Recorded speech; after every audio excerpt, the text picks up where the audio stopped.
Bonsoir, bienvenue sur Meta.tv, lundi, mercredi, vendredi, 21h, minuit. Donc, comme d'habitude, grand bonjour à la régie, grand bonjour à tous les modérateurs. Et vous voyez, tout seul, ça va aller vite. Et bonjour à tous les métanautes pour parler ce soir, une soirée spéciale économie, et je dirais peut-être même vos économies, avec Héloïse Benamou. Bonsoir Héloïse. Bonsoir. Bienvenue et merci d'avoir accepté notre invitation sur Meta TV. Merci de me recevoir.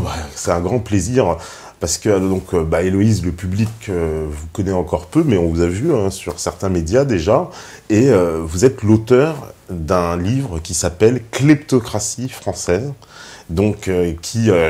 En lisant d'ailleurs le sous-titre, on peut mieux comprendre tout simplement comment les dépôts bancaires et cotisations sociales et avantages sociaux des Français sont massivement volés par les banques avec la complicité absolue des politiques. Donc je trouve que ça résume parfaitement quand même le contenu de votre livre, parce que vous nous mettez à jour. Alors déjà pour qu'on puisse comprendre, vous êtes une ancienne comptable, c'est ça ? Je suis toujours comptable. Vous l'êtes toujours. Oui, je travaille dans un cabinet d'expertise comptable. Oui. Et j'ai commencé à m'interroger parce que je voyais que pour les clients pour lesquels je travaille, on leur demande de payer beaucoup, notamment aux organismes de sécurité sociale. Mmh. Alors que quand ils ont besoin de prestations de maladie ou de vieillesse, on ne leur donnera rien dans certains cas, ou alors très peu. Notamment dans le cas du régime social des indépendants, donc qui concerne les entrepreneurs en fait, qui ne sont pas liés à l'entreprise par un contrat de travail. Le fameux RSI. Voilà, le RSI. Mais bon, comme tout le monde ne connaît pas, j'explique un petit peu. Donc c'est pour les personnes qui ne sont pas liées à l'entreprise par un contrat de travail, qui cotisent à un régime spécial qui s'appelle donc le RSI, qui prend la moitié des revenus nos clients. Et puis je me suis rendu compte qu'effectivement il y avait beaucoup de dysfonctionnements avec cet organisme-là.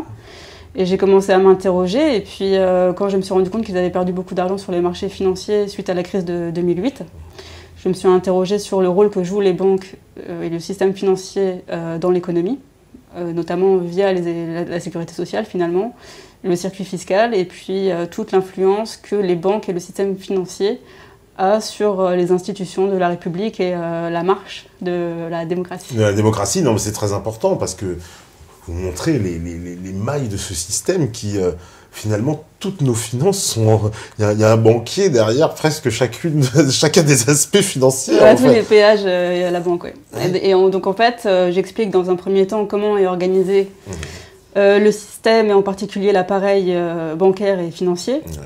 Donc ce qu'il faut comprendre, c'est que tout ceci est organisé dans des conglomérats. C'est la Commission européenne qui nomme ainsi l'appareil bancaire et financier. Donc il y a des entreprises qui sont des établissements de crédit, qui servent à créer la monnaie à partir de rien. Et il y a ensuite des entreprises financières qui servent à la faire circuler. Et donc les conglomérats, ce sont des ensembles de sociétés transnationaux, qui ont donc des centaines et parfois des milliers de filiales, qui ont toutes des liens les unes avec les autres pour se contrôler. Et puis elles en tirent un certain nombre de bénéfices comme des économies d'échelle, le verrouillage du pouvoir, elles se contrôlent toutes les unes les autres. Et c'est comme ça que s'organise et s'articule en tout cas le système bancaire et financier aujourd'hui. Oui, parce que vous donnez une liste de banques, on en connaît certaines un peu plus, d'autres moins, mais en gros c'est à peu près les mêmes, quoi. C'est-à-dire il y a une petite liste de gens, en fait, d'organismes qui tient tout ce système, c'est ça, c'est... Oui, voilà. En fait, le système est très concentré. Il y a énormément de filiales qui sont réparties en France et dans le monde entier, mais finalement, le système est très concentré. Et la manière dont ça s'opère, c'est qu'elles sont toutes propriétaires les unes des autres. Elles ont toutes des investissements dans le capital les unes des autres, et elles placent toutes à la tête des différentes sociétés des membres dans les conseils d'administration qui sont liés et qui travaillent les unes pour les autres, encore une fois. Voilà, alors ça, c'est... c'est des systèmes de gestion très opaques. C'est assez complexe. C'est assez complexe parce que c'est un tissu qui fait qu'il y a beaucoup d'intervenants. Ce sont des structures juridiques aussi qui sont très complexes d'un point de vue comptable et juridique. Mais c'est comme ça que maintenant s'organise le système bancaire et financier. Parce qu'une personne, par exemple, qui est à la fois administrateur, on va dire, au conseil d'administration d'une grande banque, et à la fois, en fait, elle va devenir administrateur de filiales de cette même banque, etc. Oui, tout à fait. Il cumule les mandats dans différentes sociétés pour verrouiller le pouvoir, justement, et contrôler ce qui se passe dans les filiales et dans les maisons mères. Et quand on regarde les principales banques qu'il peut y avoir en France, si on observe le capital de ces banques-là, elles sont également contrôlées par d'autres banques. Si on regarde la Société Générale, par exemple, elle est la propriété aussi de la JP Morgan, Morgan Stanley et d'autres gros établissements financiers. Et il en va de même pour toutes les banques. Il y a une interconnexion comme ça de tout le système. D'où d'ailleurs, quand il y a, comme on l'a vu en 2008, une banque qui s'effondre, elle menace de... Tout à fait. C'est le risque. C'est le risque. Oui, oui, tout à fait. C'est des faillites en cascade, parce qu'elles sont toutes liées les unes aux autres. Voilà, donc en fait, quand il y en a une qui s'effondre, alors sa filiale, en fait, elle appartient aussi à l'autre filiale qui appartient à l'autre, etc.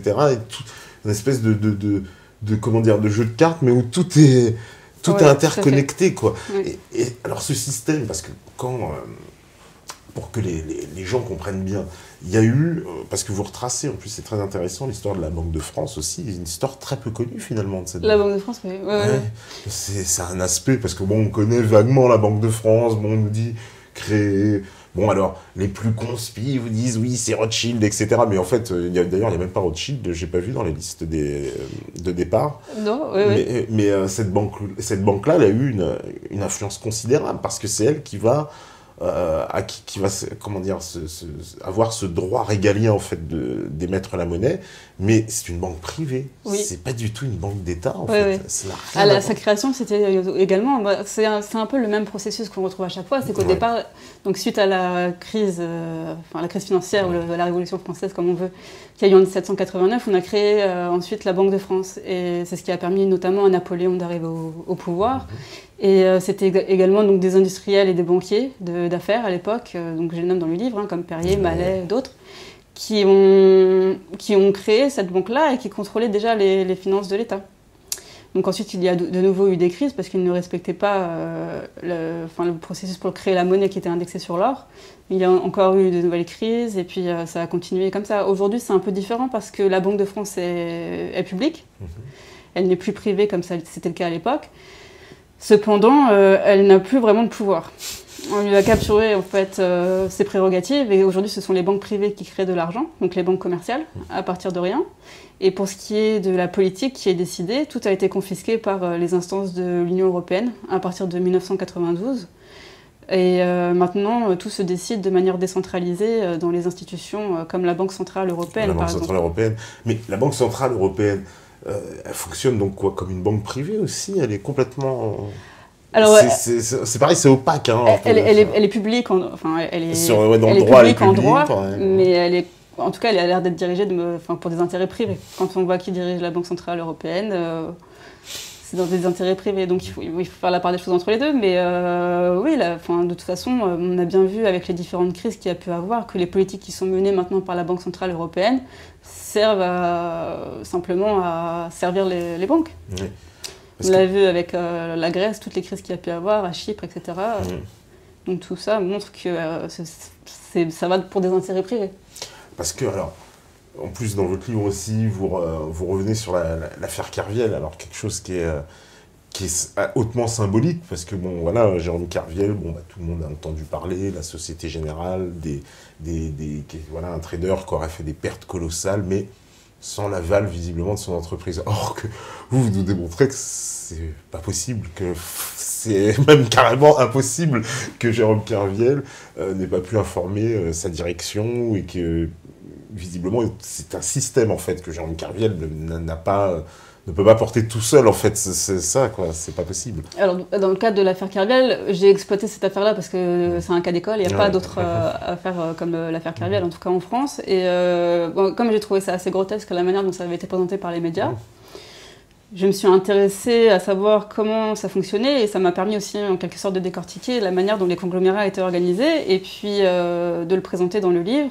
Effectivement, tous les ordres qui sont passés par les traders passent par d'autres sociétés qui servent notamment à la compensation, au traitement des ordres. Il y a des sociétés qui sont chargées de la comptabilité aussi. Donc toutes ces personnes-là reçoivent des informations de manière quotidienne.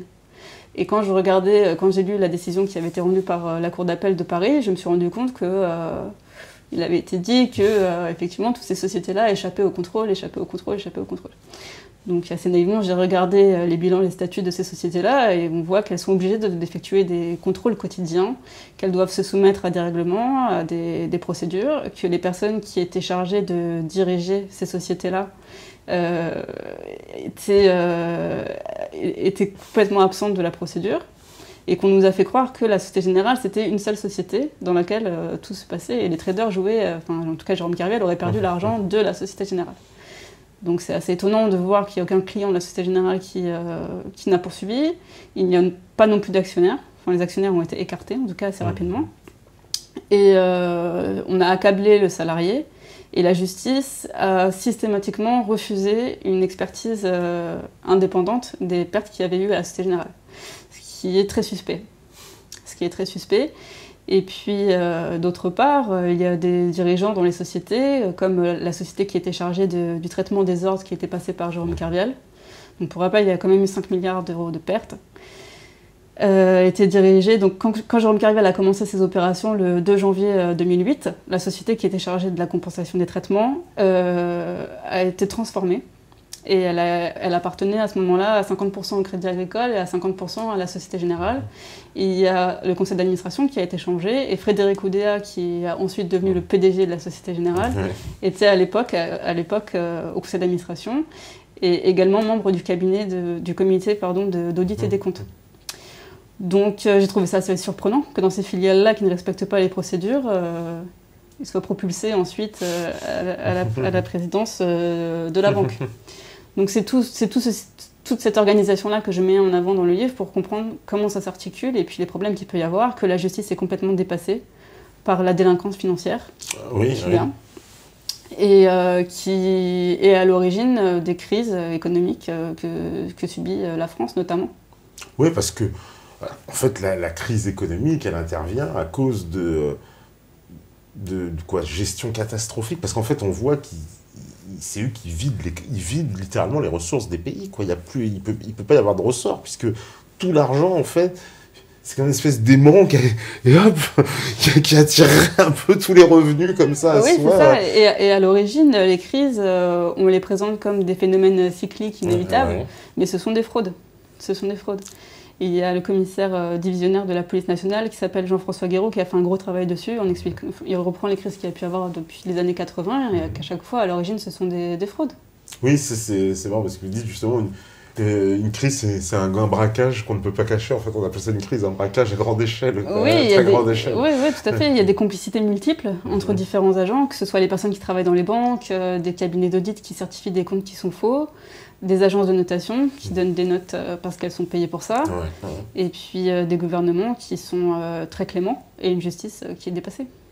Alors en plus, vous rentrez bien dans le système de la dette, parce que la France, donc, depuis en plus, on sait, Sarkozy, grâce à la crise de 2008, permis d'augmenter la dette encore plus de ce qu'elle était, mais on est confronté à ce problème-là. Tous les pays européens sont confrontés à ce problème-là, même tout le monde industrialisé de façon générale, le Japon, les États-Unis.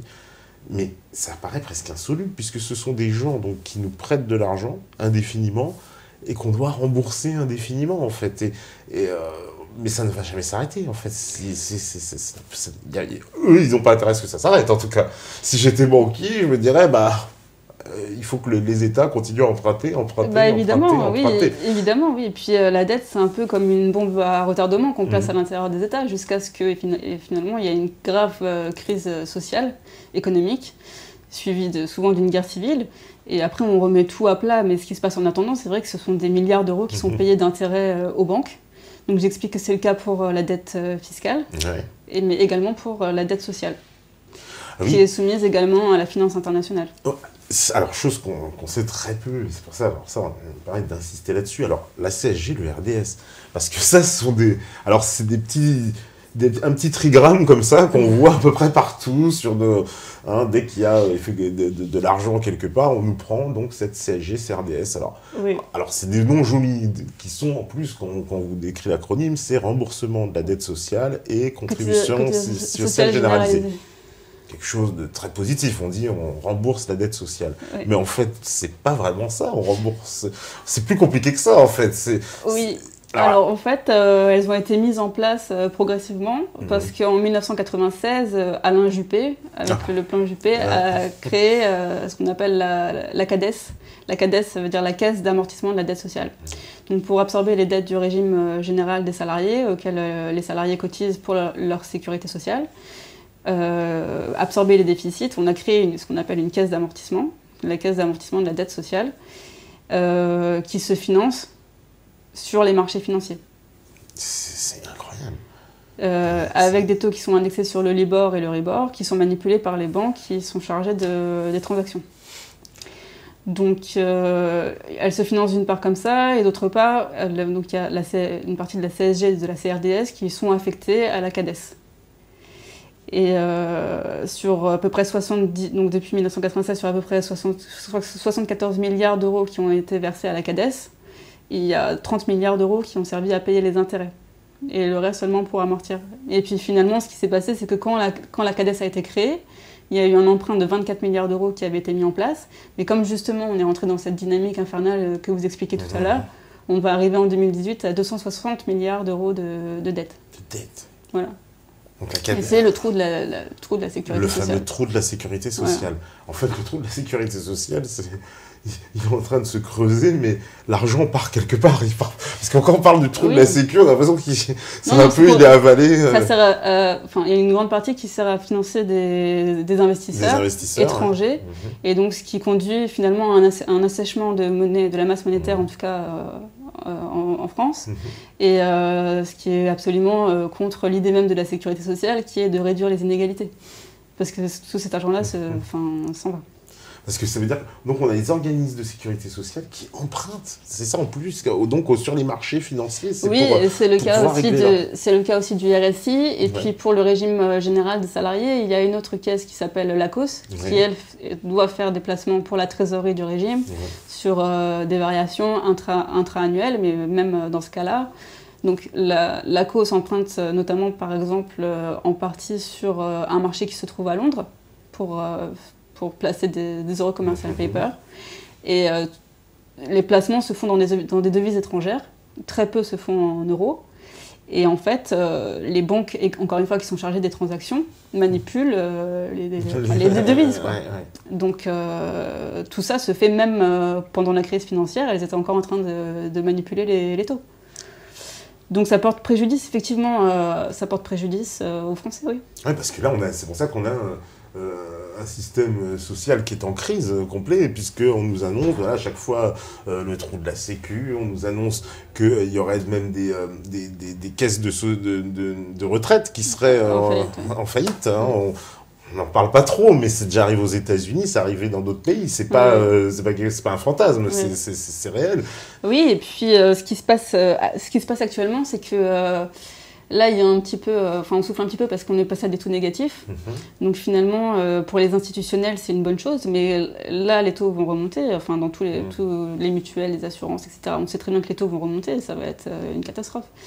Donc qu'on ait un gouvernement de droite ou de gauche, dans tous les cas, la seule solution qu'il y aura, ça sera soit de réformer le système, mais si ça continue comme ça, tout ce qu'ils pourront faire, c'est ce qu'ils ont déjà fait, c'est-à-dire repousser l'âge de la retraite et augmenter le montant des cotisations. C'est ce que propose Fillon, parce que là, on parle beaucoup justement de ce... Bon, évidemment, comme il était élu à la primaire et de son programme, et clairement, il indique vouloir privatiser la sécurité sociale. Alors, je ne sais pas trop ce que ça veut dire. Pour le RSI. Ouais, pour le RSI. C'est un peu hypocrite parce que... Parce que c'est déjà privé, c'est pour ça, oui. Oui, c'est privé, mais c'est monopolisé. Donc, le RSI, par exemple, est privé. Et les URSSAF aussi sont privés. Oui. Donc, voilà. Le problème, c'est que... ce que propose en tout cas François Fillon, c'est d'ouvrir à la concurrence sur des assurances privées. Donc il faut voir, parce qu'il y a beaucoup de propositions qui ont déjà été faites. Emmanuel Macron avait parlé également de rattacher le RSI au régime général des salariés, ça n'a pas été fait. Donc il faut voir si ça sera le cas ou pas. Parce qu'en plus, vous évoquez le cas de justement, c'est une directive européenne qui casse le monopole de la sécurité sociale, c'est ça qui dit que la sécurité sociale ne peut pas avoir de monopole? Oui, c'était une décision de la Cour de justice de l'Union européenne, et donc qui devrait normalement s'appliquer en France. Voilà. Donc qu'on devrait pouvoir s'assurer où l'on veut, mais le problème c'est que quand c'est passé, il y a des lois qui ont été votées pour empêcher les personnes de quitter la sécurité sociale. D'où d'ailleurs ils traquent, parce que nous on a reçu ici le cas d'une personne qui est très connue, qui s'appelle Thierry Borne, et qui lui nous expliquait exactement ça. Il a été traqué littéralement par par les autorités parce qu'il a simplement voulu s'assurer ailleurs, comme la loi le permet, hein, la loi européenne. Normalement, la décision devrait s'appliquer en France, mais la loi française en empêche, parce que quitter la sécurité sociale en France, ça coûte très cher. C'est 2 ans de prison et 30 000 € d'amende. Ouais. Donc, évidemment, et puis il peut y avoir d'autres sanctions qui vont se cumuler pour travail dissimulé, etc. Donc, non, les gens restent à la sécurité sociale, on leur dit qu'il faut participer à un système de solidarité sans leur expliquer vraiment comment ça fonctionne. Et puis, voilà, bon, il y a il y a un certain nombre d'associations maintenant qui essaient de faire changer les choses et d'aider les gens à quitter la sécurité sociale. Mais il faut qu'il y ait une volonté politique pour aller vers quelque chose. Parce que là, on voit clairement, on traque les renégats, quoi. Ceux qui remettent en cause la sécurité sociale sont véritablement traqués. D'ailleurs, dans le livre, vous dites, oui, il y a une politique très dure pour quiconque voudrait sortir de ce système, quoi. Oui. Alors qu'il ne nous est pas avantageux, clairement.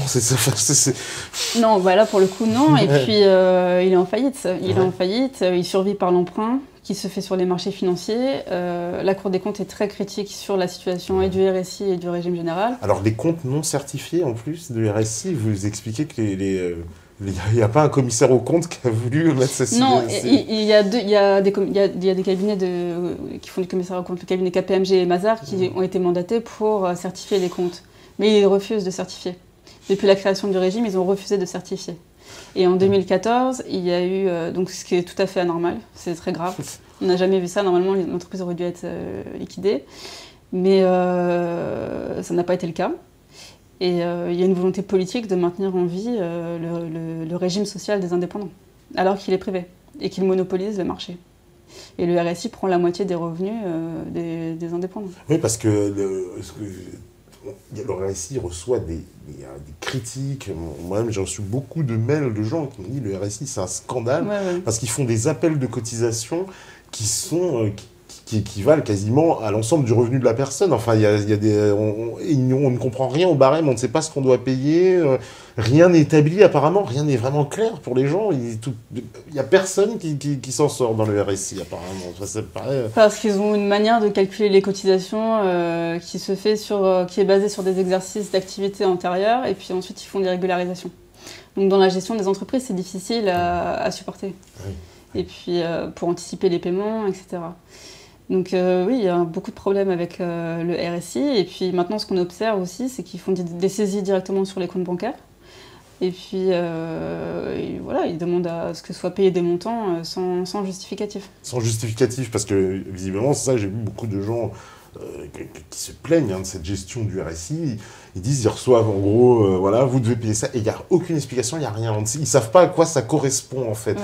Et comme vous expliquiez au début, normalement, ça doit ouvrir à des droits, et là, non, visiblement, des fois, les gens n'ont même pas de droits. Voilà. Alors, c'est complètement... Alors qu'ils ont payé des sommes. Oui, il y a des personnes qui arrivent à la retraite, on ne leur donne rien. On ne leur donne rien, c'est 50 €, 100 €, alors qu'ils ont cotisé au régime toute leur vie, oui. Et pourquoi il y a cette complicité? Pourquoi les hommes politiques, alors j'imagine quoi, il y en a une partie, ils sont pas au courant, parce que ce problème-là n'est jamais évoqué. Alors s'ils sont pas au courant, c'est qu'il y a un vrai problème de compétence, parce que ces informations-là sont transmises à beaucoup d'interlocuteurs. Il y a déjà des commissaires au gouvernement qui participent au conseil d'administration du RSI. Les rapports qui sont faits sont ensuite, servent de base pour le vote de la loi de financement de la sécurité sociale. Ils sont transmis au président des 2 assemblées. Donc, et puis ils servent au conseil des ministres à préparer ces lois-là. Donc non, ils doivent être au courant. Donc il y a quoi, une protection un peu, j'ai l'impression que ce petit monde-là, tout le monde se protège, c'est quoi? On a affaire à quelque chose de très particulier avec le RSI, parce que normalement, des enquêtes auraient dû être ouvertes pour savoir si le refus de certifier, ça peut vouloir dire beaucoup de choses, et ça peut vouloir dire qu'il y a des fraudes au sein du RSI. Donc normalement, la justice aurait dû intervenir pour enquêter et puis savoir pourquoi il y a ce refus de certifier. C'est une obligation en plus, cette certification, normalement. Bien sûr, oui. Normalement, c'est presque irréaliste qu'un organisme d'État... Non, c'est tout à fait une situation anormale, oui. Parce que personne... Alors la Cour des comptes, je crois, s'en est emparée un peu, ça critique fortement la gestion du RSI. Oui, en disant qu'il y a des dysfonctionnements dans les services de contrôle, oui.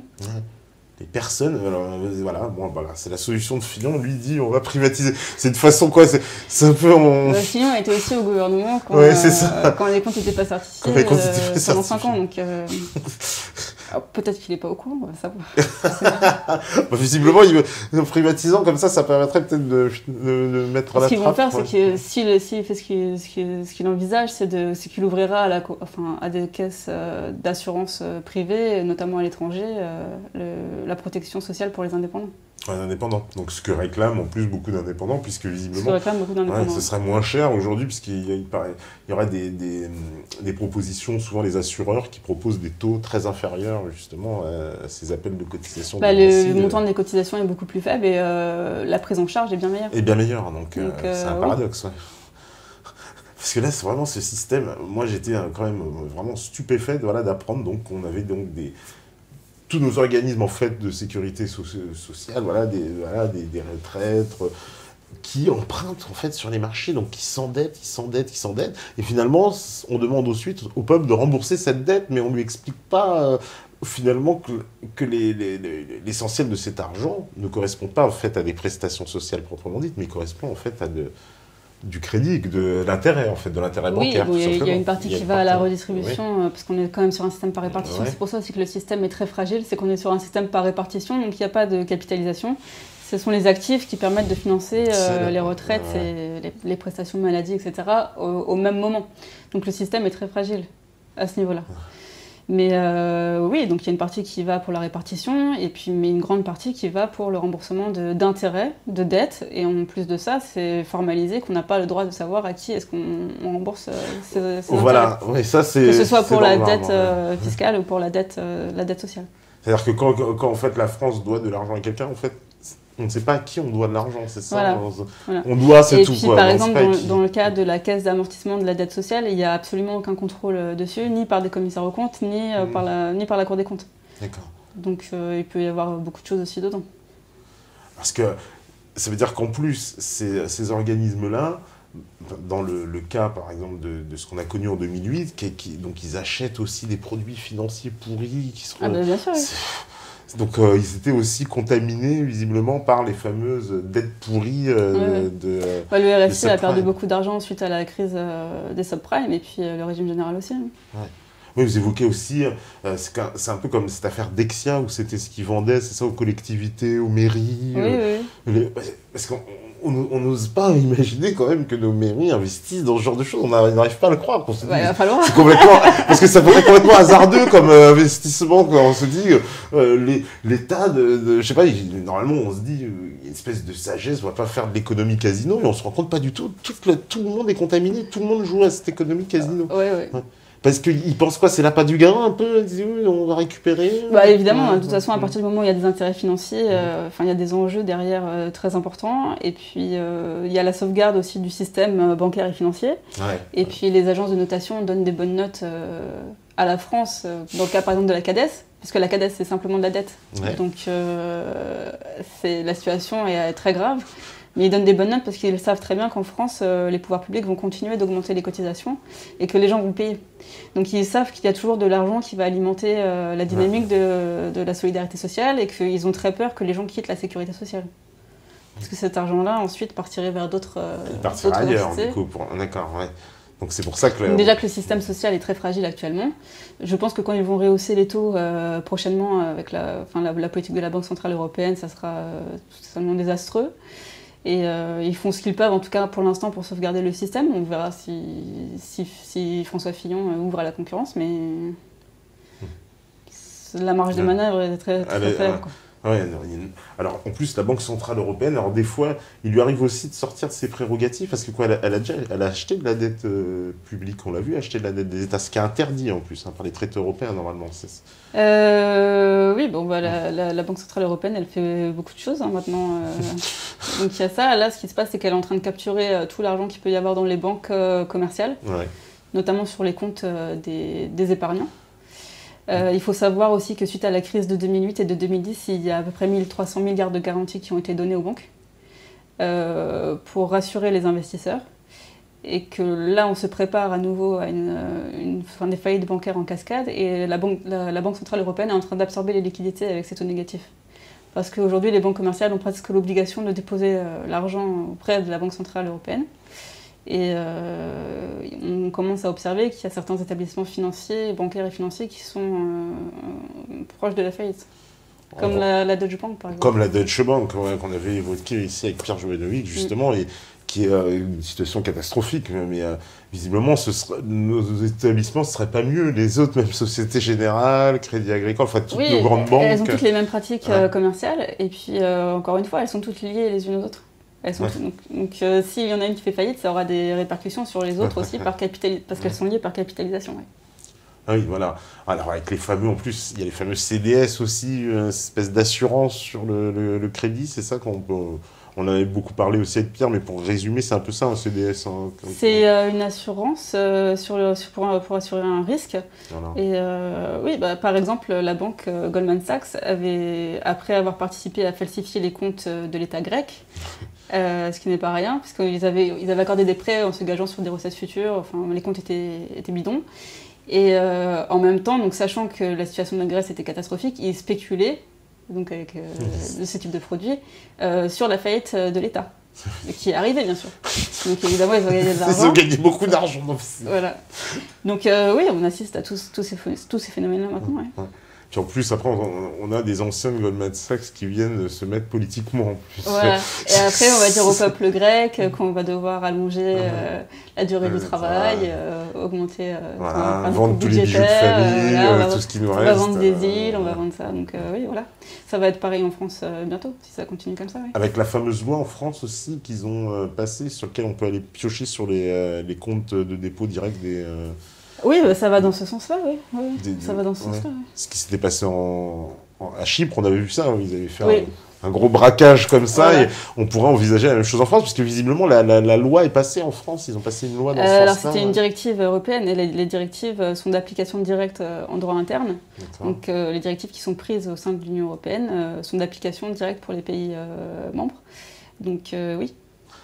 Alors en plus, petite anecdote, moi j'étais à ma banque, je pourrais d'ailleurs le montrer en deuxième partie, on m'a donné j'ai pris un prospectus en fait, qui, voilà, pour une espèce de placement, et dessus, j'ai trouvé ça assez fascinant, on vous dit que 90% est garanti.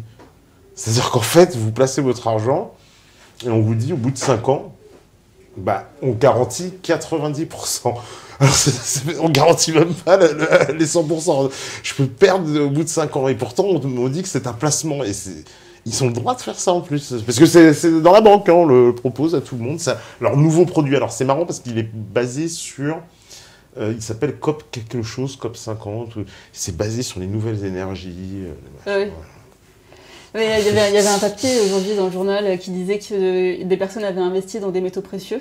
Il y a une banque, ils n'ont pas donné le nom de la banque dans le journal, mais qu'il n'y avait rien du tout derrière. Et que les investisseurs se sont retrouvés complètement floués en achetant des métaux précieux. Après, pour ce qui est des produits que vous pouvez détenir, enfin des contrats souscrits dans les banques, par exemple, quand il y a eu la crise en Grèce dont je parlais tout à l'heure, les banques étaient fermées.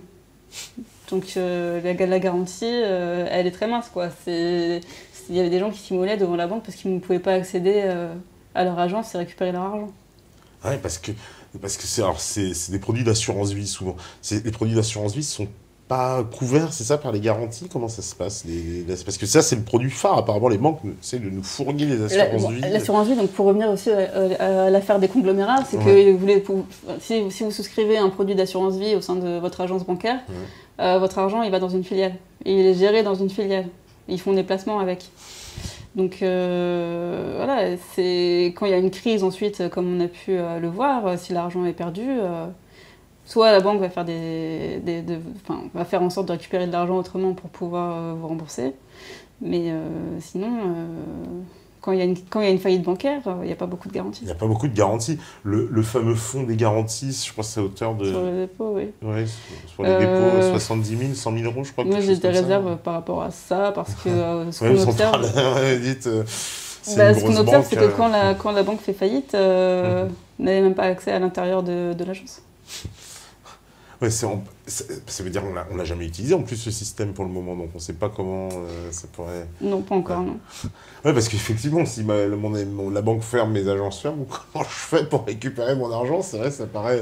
Je vais où? Je vais taper à la Banque de France Mais quand on regarde les principaux établissements bancaires et financiers se préparant à une faillite, achètent de l'or.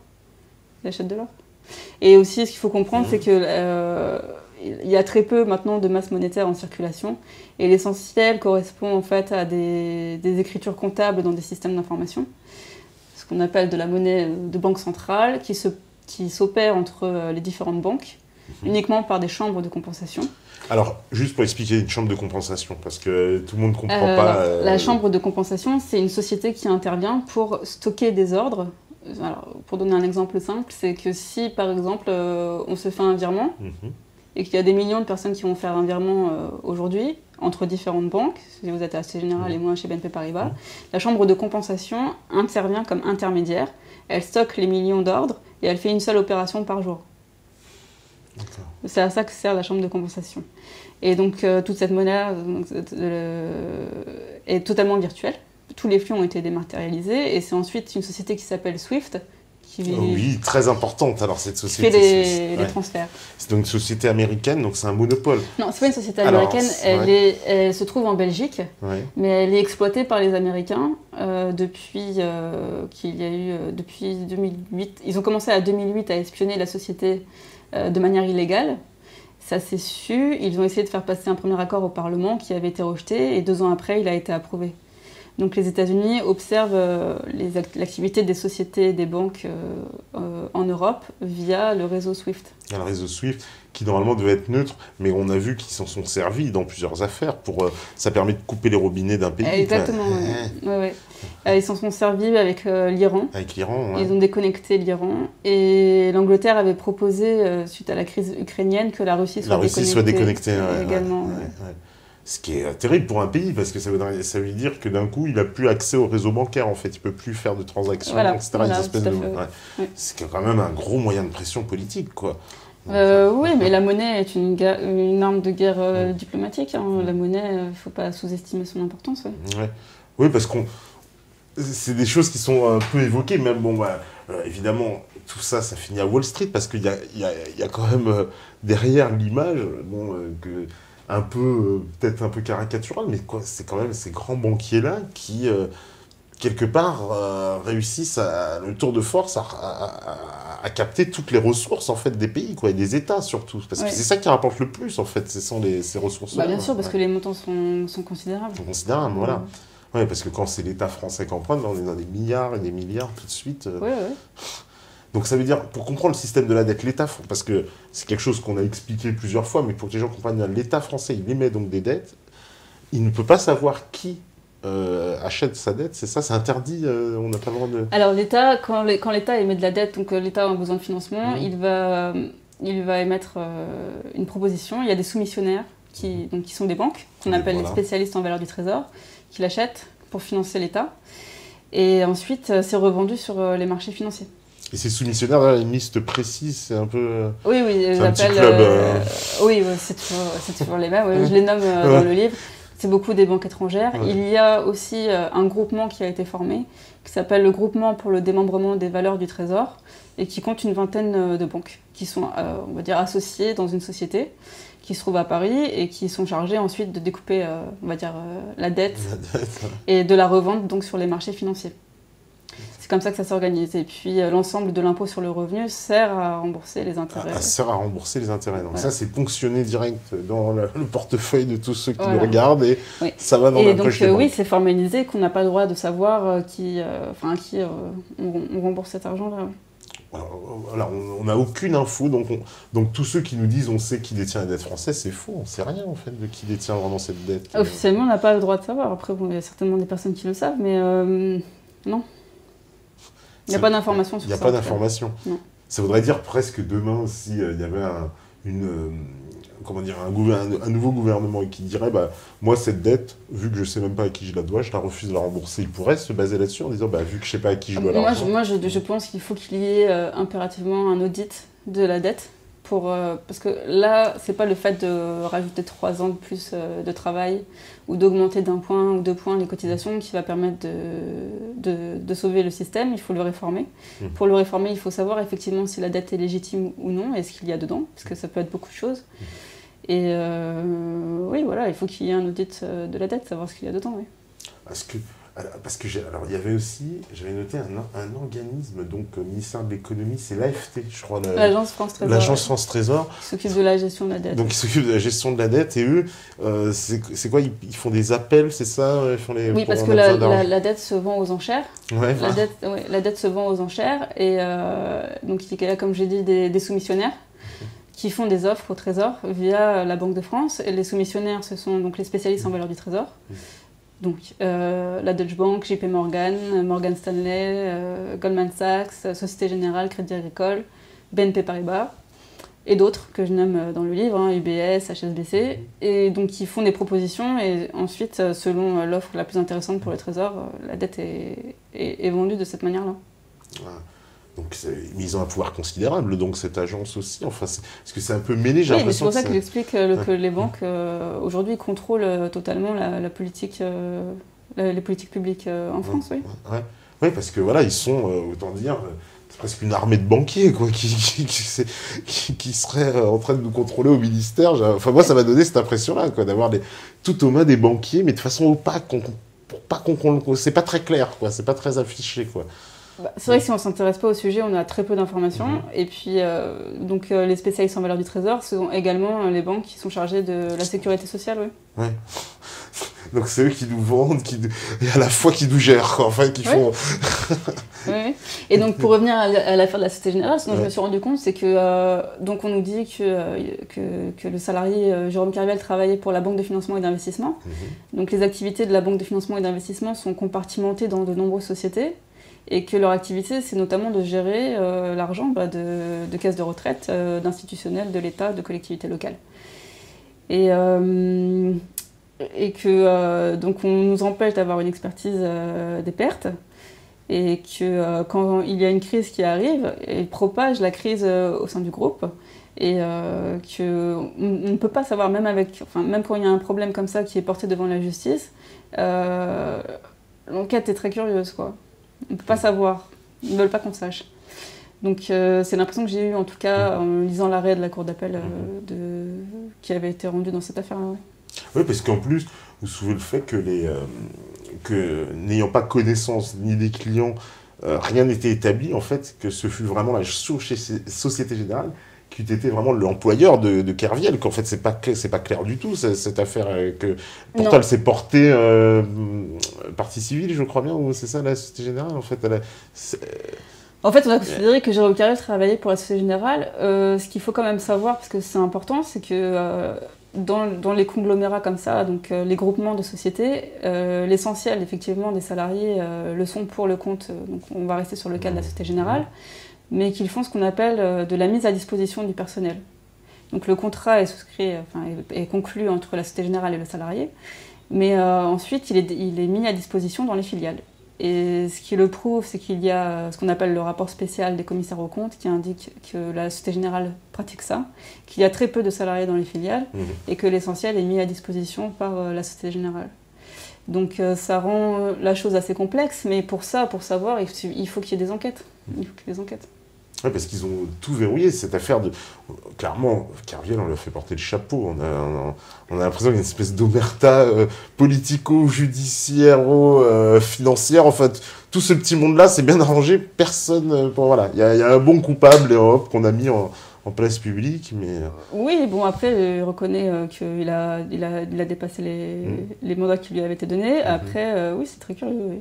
Oui, mais vous montrez quand même que tous ces supérieurs hiérarchiques ne pouvaient pas ignorer la situation, vraiment, quoi. Ça paraît improbable. Mais je dis que même s'ils ignoraient, il y a de toute façon des règlements auxquels ils doivent se soumettre, qui fait qu'ils ne peuvent pas s'exonérer de leur responsabilité. De leur responsabilité, voilà. Et ensuite, ce que je fais le parallèle avec... parce que donc, ce qu'il y a, c'est que donc c'est arrivé en 2008 pendant la crise des subprimes, et il y avait toute une série de filiales de la Société Générale qui avaient été mises en cause dans des opérations frauduleuses, que les enquêtes de l'AMF avaient démontré qu'ils avaient perdu de l'argent qu'ils géraient en tout cas des caisses de retraite, qu'ils avaient perdu de l'argent sur les produits subprime, qu'ils savaient qu'il allait avoir une crise de liquidité au sein du groupe et que volontairement, ils ont propagé la crise au sein du groupe. Que ça avait été permis parce que les personnes qui occupaient les postes de direction et de contrôle étaient les mêmes et qu'ils savaient qu'il allait avoir une crise de liquidité au sein du groupe et que volontairement, encore une fois, ils l'ont propagé à la Société Générale en revendant les titres pourris à la Société Générale et en plus de ça en les survalorisant. Ce qui avait lourdement porté préjudice à la banque. D'accord, donc ils savent en fait que, voilà, comme on dit, comme disait Pierre, la personne va mourir, je mise sur sa mort parce que je sais qu'elle va mourir et je prends encore plus d'argent. Enfin, ouais, voilà.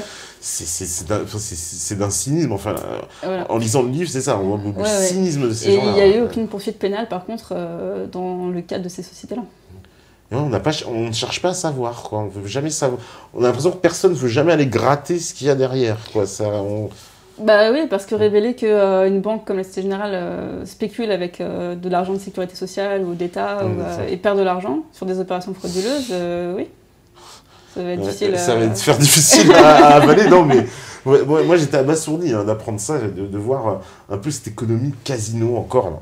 Bien sûr, j'en avais conscience de ça, mais de savoir que tout le système social était en fait soumis à ce même diktat financier. C'est quelque chose qu'on n'a pas vraiment conscience. Je pense que les gens n'ont pas vraiment assez conscience de ça.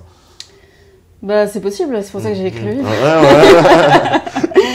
J'ai écrit le livre parce que moi aussi, au départ, j'ai été assez étonnée. Enfin, je savais que les organismes... Enfin, je me doutais qu'ils faisaient des placements, mais la manière... l'architecture vraiment du système, ça m'a vraiment surprise, oui. Donc, voilà, j'ai commencé à écrire pour ça aussi, pour informer. Parce que c'est des sommes considérables, parce que dans le cadre des budgets, justement, des caisses de cotisation, voilà, de toutes les caisses de retraite, ce sont des milliards, des centaines de milliards. C'est des sommes... c'est vertigineux, quand même.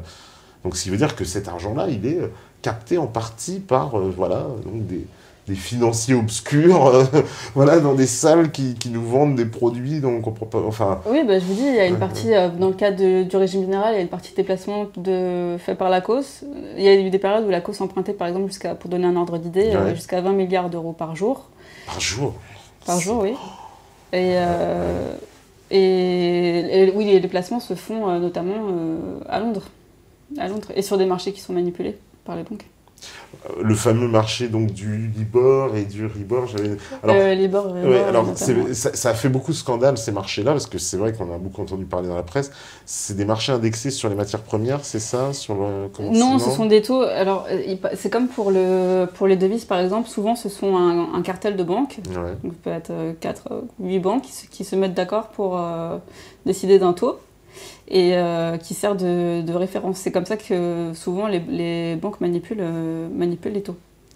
Et donc ça s'est passé parce que les banques avaient été mises en cause en 2010 sur les devises, et c'était en pleine crise financière. Donc même quand elles sont déjà mises en difficulté à cause de leurs opérations souvent frauduleuses, elles continuent. Elles continuent, et puis de toute façon, ce qu'il y a, c'est qu'elles bénéficient d'une impunité qui fait que ça continue et que rien ne les empêche de poursuivre ces opérations frauduleuses. Ouais, parce qu'il n'y a pas de sanctions. Il n'y a pas de sanctions contre les directions. Et puis on n'a pas changé les règles aussi depuis 2008. Il y a quelque chose qui a vraiment changé en termes de réglementation. Est-ce qu'on a voulu poser des barrières, des contrôles, des filtres? Il y a des réglementations. Et le système est quand même assez bien structuré. Mais le problème, c'est que ces réglementations-là ne sont pas appliquées. Ils sont pas appliqués. Ça a été le cas dans ce que je démontre de la Société Générale. Il y a des règlements qui sont là, mais une fois que c'est porté devant la justice, on nous dit bah non, la société n'était pas soumise au contrôle.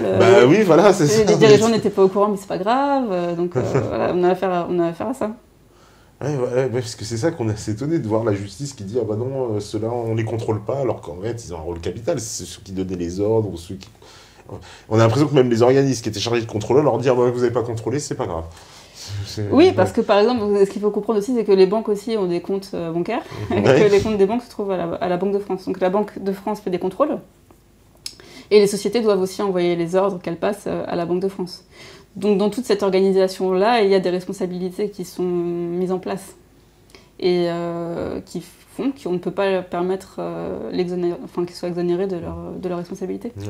Oui, parce que là, il n'y a personne qui a été condamné finalement dans cette affaire, à part Kerviel évidemment, mais au niveau de la Société Dauphin, Générale. Voilà, Daniel Bouton, on l'a remercié, je crois qu'il est parti avec un chèque, c'est ça? Oui, 2000 € par jour, je crois, ouais, voilà, c'est ça. de retraite. Non, parce que ça c'est incroyable. Quoi. Oui, et puis je parlais de Frédéric Oudéa aussi, qui Frédéric était Oudéa, donc chargé des contrôles. Chargé des contrôles, qui a été propulsé directement à la présidence. La présidence. Alors qu'il est en plus un peu au cœur de cette affaire Kerviel. Lui, il est complètement mouillé dedans, presque. Bah, oui, il avait une responsabilité, en tout cas, s'agissant de la comptabilité. Oui. Ouais. Et non, visiblement, ça ne dérange pas la Société Générale, non, ça les fait monter. Moi, j'ai trouvé ça assez incroyable. Alors oui, cette arborescence des banques, en plus, vous expliquez qu'elle est internationale, parce que en fait, on retrouve en fait les mêmes acteurs partout. En fait, le système bancaire, vous donnez l'exemple, c'est vrai, de ce qui se passe en Afrique, avec toutes les filiales, et en fait, ce sont toutes des filiales d'une banque européenne, en fait, quasiment, ou américaine. Oui. Donc j'explique ce que c'est que le capitalisme financier dans le livre et l'importance que ça a de comprendre que le capital c'est la propriété et la propriété c'est le contrôle. Après, il y avait, donc suite à la loi antifraude en 2013, il devait y avoir normalement un registre des trusts qui devait être rendu public. Et alors il a été conçu. Mais lorsqu'il a été soumis à la publicité, il y a une dame qui s'y est opposée devant le Conseil d'État en disant que ça lui portait préjudice dans des affaires de succession. Et donc finalement, il a ensuite été retiré de la publicité. Donc on ne peut pas y avoir accès. Donc on ne sait pas à qui appartient, comment est vraiment organisé, à qui appartient vraiment le système bancaire et financier. Mais c'est quelque chose de complexe en tout cas, et puis qui s'étend dans le monde entier, oui. Oui, parce que pour avoir, alors en plus le statut auprès de la Commission européenne, c'est ça, les groupes, les fameux conglomérats, c'est la Commission qui attribue, c'est ça, une liste de reconnus. Elle les identifie. Elle les identifie, oui. Ouais. Elle les identifie, mais bon, elle précise bien que la liste qu'elle peut donner n'est pas exhaustive, parce qu'avec les fusions-acquisitions, le système évolue. Le système est mouvant, et puis il y en a qui vont disparaître, d'autres qui vont se faire racheter en permanence, en fait. Et donc c'est pour ça aussi que c'est une question, la propriété du système bancaire et financier, c'est une question qui est complexe. Mais la Commission européenne les nomme ainsi, et ce sont des empires, comme je vous ai dit tout à l'heure, donc transnationaux, effectivement, elles sont propriétaires de banques en Afrique et puis partout dans le monde, oui. Ouais, parce que c'est ça, on a l'impression qu'il y a une espèce d'empire, mais il n'y a pas de tête vraiment, on ne comprend pas qui dirige, qui est responsable, on a l'impression qu'on dit « Ah bah non, ce sont des empires », mais... Aussi, les conseils d'administration changent, parce que les personnes qui dirigent, qui se trouvent par exemple au conseil d'administration des banques, elles changent, mais le système continue. C'est aussi, le système bancaire et financier, c'est aussi un peu le reflet de la nature humaine, c'est que si vous mettez des gens à la tête de ces sociétés-là, vous leur donnez tous les pouvoirs, jamais de poursuite, et puis beaucoup d'argent, évidemment, ils vont s'accrocher à leur poste, et puis c'est comme ça que ça fonctionne. Oui. Ils vont pas vouloir que ça change. Et surtout que ça ne se sache pas. On voit bien que, par exemple, et c'est souvent le cas quand il y a des opérations, on en parlait devant la banque italienne avec Pierre tout à l'heure, mais c'est que même quand, dans le cas de la Société Générale, même quand il y a des fraudes, qu'ils sont passés, ils risquaient gros, mais qu'ils sont passés à côté, au lieu de se retirer et d'aller vers d'autres horizons, ils s'accrochent au pouvoir. Ils s'accrochent au pouvoir tant qu'ils peuvent, et puis en plus de ça, on leur offre des promotions. Donc, oui, c'est vrai, pourquoi gêner, oui, il y a une impunité qui fait que toutes ces fraudes-là continuent, et puis il y a un engrenage aussi derrière. Il y a un engrenage qui fait que ça devient de plus en plus grave. D'où la colère, même aux États-Unis, quand on a vu ce mouvement contre Wall Street là, qui s'était levé. Oui, mais il y en a aussi en Europe. Il y en aura aussi en Europe. Voilà, il y a quand même une colère contre ce milieu financier. Comme nous avait dit François Hollande, il avait dit mon ennemi n'a pas de visage. Il en a quand même. Voilà, vous n'êtes pas d'accord parce qu'il y a pas mal de noms. Voilà. Oui, il y en a. Moi, j'ai dans le livre des organigrammes, des noms. Enfin, tout ça, ça sort de documents juridiques comme des cabis, des statuts. Et puis, ce sont les personnes qui étaient responsables, en tout cas, qui sont responsables. Oui. Ouais, donc des noms, il y en a. On va lui conseiller un petit livre de chevet à François Hollande. On va faire la pause, si la régie elle est prête, c'est parfait. On fait la pause et puis on revient juste après. Et puis vous pouvez commencer déjà à préparer vos questions, j'imagine qu'il y en a déjà. Et allez-y, commencez à préparer vos questions. On répondra aux questions toujours avec Héloïse Benamou. À vous. la régie.